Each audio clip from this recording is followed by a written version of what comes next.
Vivekananda Educational Institutions is a gateway to quality higher education. Admissions open now. Tirchengodu Namakkal district and Sangagiri Salem district. தமிழ்நாட்டில் தலித் முதல்வராவது எளிதல்ல என்று தெரிவித்திருக்கிறார் திருமாவளவன். அவர் பேசியதை தற்போது பார்க்கலாம். அது அவர்களுடைய உட்கட்சி விவகாரம். ஆனால் அது குறித்தும் நாங்கள் எங்கள் கட்சியின் உயர்நிலைக் குழுவில் நிச்சயமாக கலந்து பேசுவோம். தமிழ்நாட்டில் பட்டியலினத்தை சார்ந்தவர் முதல்வராவது எளிதல்ல என்று தெரிவித்திருக்கிறார் திருமாவளவன். விசிக யாருடனும் பேரம் பேசவில்லை என்றும் தெரிவித்திருக்கிறார்.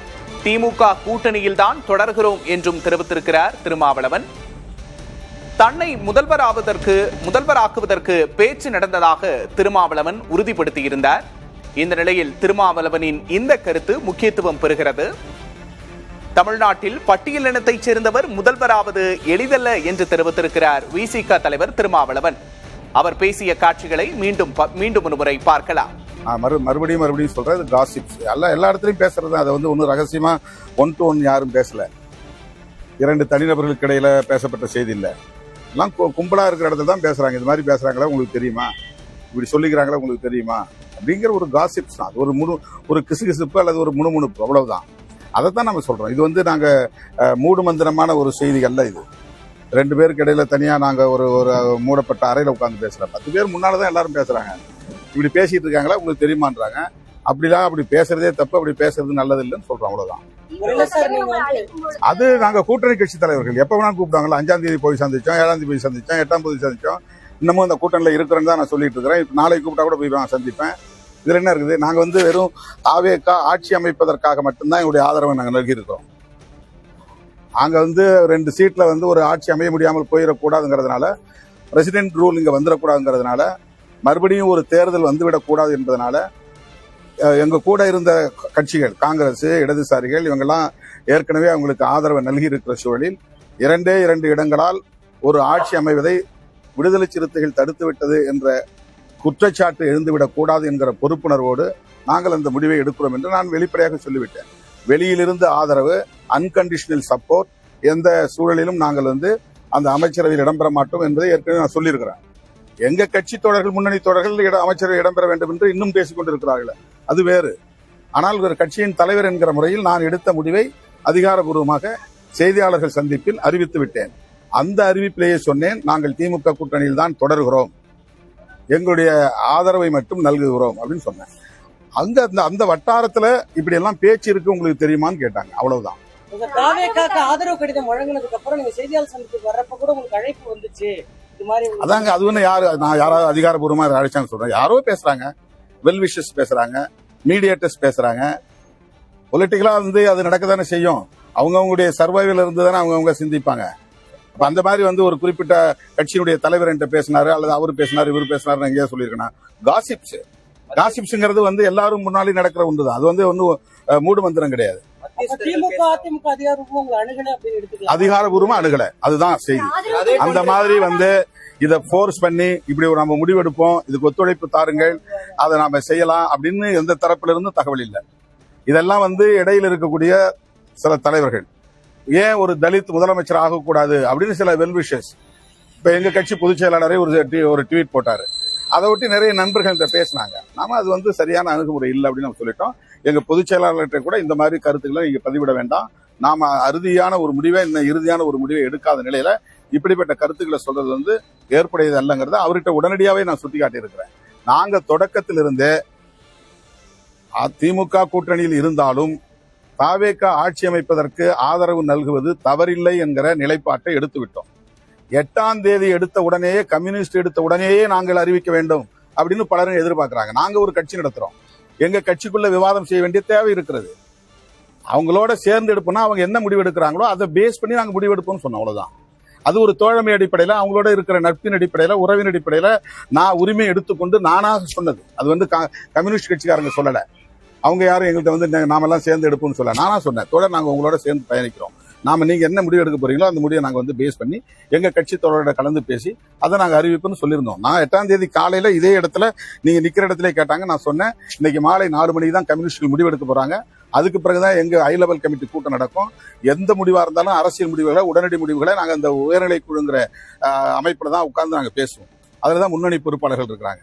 அப்போ நாங்கள் அதை பேசி முடிச்ச பிறகு அடுத்த நாள், அதாவது 9ஆம் தேதி காலையில் தான் நாங்கள் அறிவிக்க போறோம்னு இதே இடத்துல நான் சொல்லியிருக்கிறேன். நீங்க வேண்டுமானாலும் ரிவைண்ட் பண்ணி பாருங்க. 9ஆம் தேதி காலையில் தான் சொல்லுன்னு சொன்னோம். இப்போ 9ஆம் தேதி காலையில ஏன் அறிவிக்கலன்னா, எங்க கட்சிக்கான தோழர்கள் அவங்களோட கலந்து பேசிய பிறகுதான் முடிவெடுக்க முடியும். அவங்களுக்கு வயிற்று வலி மருந்து வேணும், உடனடியா நான் அவங்க வயிற்று வலியை நிறுத்த முடியாது இல்ல. அதுக்கு தயாரிப்பெல்லாம் இருக்கு. ஒரு மருந்து தயாரிப்பதற்கு கூட ஒரு கால அவகாசம் தேவைப்படுது இல்ல, எதுவா இருந்தாலும். அப்ப எங்களுக்கான கால அவகாசத்தையே நாங்க எடுத்துக்க கூடாதுன்னா உடனே டிலே பண்றாங்க, பார்கெயின் பண்றாங்க, அங்க பேரம் பேசுறாங்க, இங்க பேரம் பேசுறாங்கன்னு ஒரு அவதூறுகளை பரப்புவது எந்த வகையில நியாயமானது? நான் திரும்ப சொல்றேன், எங்களுக்கு அப்படிப்பட்டலாம் எந்த விதமான ஆசையும் கிடையாது. 2 சீட்டை வச்சுட்டு நான் இங்கேயும் அங்கேயும் போயிட்டு யார்ட்டையும் நாங்க பார்கெயின் பண்ணல. தாவேக்காவோட பார்கெயின் பண்ற அளவுக்கு எங்களுக்கு யார்ட்டையும் அக்சஸ் கிடையாது. அந்த மாதிரி இப்ப எங்க கட்சியில இருந்து போன ஆதவர்ஜன் தொடர்பு இருந்தாலும் கூட அவர் நாங்க பேசணுமான்னு கேளுங்க. அப்படிலாம் எதுவுமே கிடையாது. அவங்க தொடர்பு கொண்ட போது கூட நாங்க அன்கண்டிஷனல் சப்போர்ட் பண்றதா தான் முடிவில் இருக்கிறோம். ஆனா எல்லாரோடும் பேசிட்டு அப்புறம் உங்களுக்கு அறிவிப்போம். அவர்கிட்ட நான் டச்ல தான் இருந்தேன், இந்த தொடர்புல தான் இருந்தாரு. 2 மணிக்கெல்லாம் நாங்க அறிவிச்சிட்டோம். அவர்கிட்ட தகவல் கொடுத்துட்டேன். நான் 3 மணிக்கு நீங்க வாங்க, நான் இருக்கிற இடத்துக்கு எங்க சொல்றாங்க வாங்கிட்டு போன்னு சொல்லிட்டேன். 8ஆம் தேதி அவருக்கு அனுப்பியிருந்த ஃபார்மேட்டை நாங்க பிரிண்ட் அவுட் எடுத்து வச்சுக்கிட்டோம். ஆனா எங்க எம்எல்ஏ வெளியூர்ல இருந்தாங்க, 2 பேருமே வெளியூர்ல இருந்தாங்க. அவங்க சேர்றதுக்கு 9ஆம் தேதி 12 மணிக்கு மேல ஆச்சு. இந்த 12 மணில இருந்து 4 மணிக்கு இடையில நாங்க கலந்து பேசுவதற்கு கூட ஒரு கால அவகாசம் எடுத்துக்கிறது இல்லையா? இந்த டிலே உடனே பார்கெயின் பண்றாங்கன்னு சொல்லி கலங்கத்தை பூச முடியுமா? அதே மாதிரி அதிமுக தரப்பிலோ திமுக தரப்பிலோ அதிகாரப்பூர்வமா எங்கள்கிட்ட யாரும் அணுக கிடையாது. அதிகாரப்பூர்வமா பேசினாதான் நாங்க சொல்ல முடியும். அப்படி கிடையாது, காசிப்ஸ் தானே. இப்படி ஒரு பேச்சு போயிட்டு இருக்கு தெரியுமான்னு கேக்குறாங்க.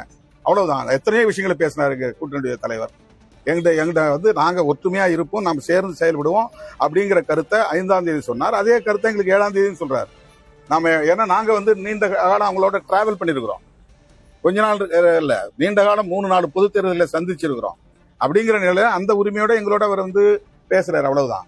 இதுல ஒரு கருத்து இப்படி வந்துச்சு. அதுவே நாங்க முதல்லயே அதை நாங்க ரிஜெக்ட் பண்ணணும் தான் சொன்னே தவிர, இது குறிப்பா அதிகாரப்பூர்வமா நாம இந்த முடிவு எடுப்போம், நீங்க ஒத்துழைப்பு கொடுங்க, நீங்க வெயிட் பண்ணுங்க அப்படிலாம் யாரும் எங்கள்கிட்ட சொல்லல. அது தவறான தகவல். காசிப்ஸ் தான் நான் சொல்றேன். இது வெளியில பரவலா பேசப்பட்ட பிறகுதான் நான் சொல்றேன். பலரும் யூகங்களா எழுதிய பிறகுதான் நான் அதை சொல்றேன். இதை முற்றிலும் மறுக்கக்கூடிய விஷயம் இல்ல, காசிப்ஸ் தான். மறுபடியும் சொல்றேன், அது கிசுகிசுப்பு தான். யாரும் எங்கள்கிட்ட நேரடியா இந்த கட்சி தலைவர் அல்லது இந்த கட்சி தலைவர் இப்படி நம்ம பேசலாமா, இது மாதிரி நம்ம திட்டமிடலாமா அப்படிலாம் யாரும் பேசல. இந்த மாதிரி இருக்கு, பேச்சு போய்கிட்டு இருக்கு, இது உங்களுக்கு தெரியுமா? ஏன் இது ஒரு டிஸ்கஷன்ல வராத அந்த கருத்து? அவ்வளவுதான். அதுதான் நான் சொல்றேங்களே, அது 8ஆம் தேதி இரவு தான் அது மாதிரி ஒரு கருத்து வந்துச்சு, எங்கிட்ட சொன்னாங்க. அதுல தன்னை முதல்வராக்க திமுக அதிமுக தரப்பிலிருந்து அதிகாரப்பூர்வமாக தன்னை அணுகவில்லை என்றும், காசிப்பின் அடிப்படையிலே கிசுகிசுப்பின் அடிப்படையிலேயே தான் அவ்வாறு பேசியதாகவும் திருமாவளவன் தெரிவித்திருக்கிறார். திருமாவளவனின் முக்கியமான செய்தியாளர் சந்திப்பை தற்போது பார்த்தோம்.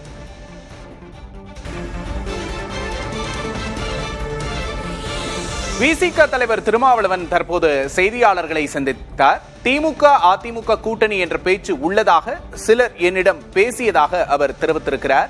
மேலும் தாவேகாவுக்கு ஏன் ஆதரவளித்தேன் என்பது தொடர்பாகவும் விளக்கம் அளித்திருக்கிறார்.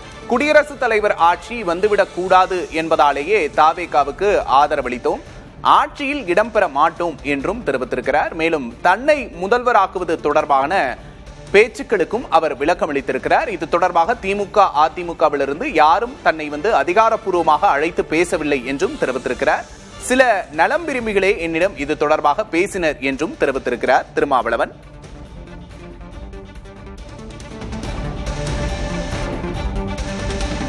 Vivekananda Educational Institutions is a gateway to quality higher education. Admissions open now. Tirchangodu Namakkal district and Sangagiri Salem district.